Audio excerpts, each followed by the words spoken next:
On a testé la dernière Xperia Z4 tablette de Sony, qui est une tablette d'excellente qualité et qui est surtout très fine, extrêmement légère. Le problème, c'est qu'elle est un peu chère. Alors on va se demander aujourd'hui si elle est trop chère ou pas.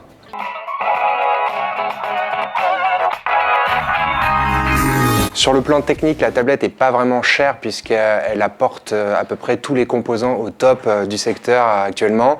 À commencer par un écran qui est vraiment d'excellente qualité, qui va très loin dans les rouges et les verts. Donc c'est pas forcément fidèle, mais c'est très agréable à l'œil. Le processeur est très puissant, c'est un Snapdragon 810, qui surchauffe dans les smartphones, mais qui se comporte plutôt bien dans cette tablette. Surtout que Sony parvient à ménager une bonne autonomie, 8 heures dans notre nouveau test assez sévère, ce qui est un bon score. La tablette ne chauffe pas trop non plus. Le seul réel problème, c'est qu'elle est difficile à recharger puisqu'en fait, elle consomme plus d'énergie que son chargeur peut lui apporter. Donc en fait, pour la charger, il faut ou l'éteindre ou ne pas l'utiliser. Enfin, question design, c'est quand même assez le top.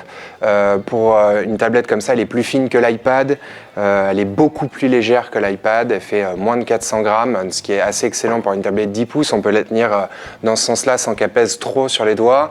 Et pour couronner le tout, elle est étanche, certifiée IP68, donc non, de ce côté-là, techniquement, elle n'est pas trop chère.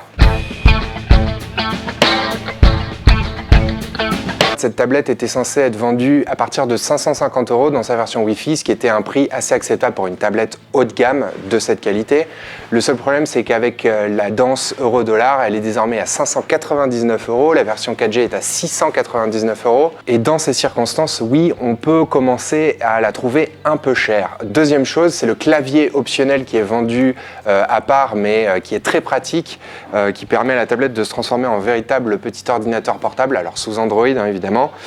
Le problème, c'est que les touches sont un peu petites, que le clavier n'intègre pas de seconde batterie, donc en fait c'est presque un bout de plastique et que ce bout de plastique est vendu 120 €.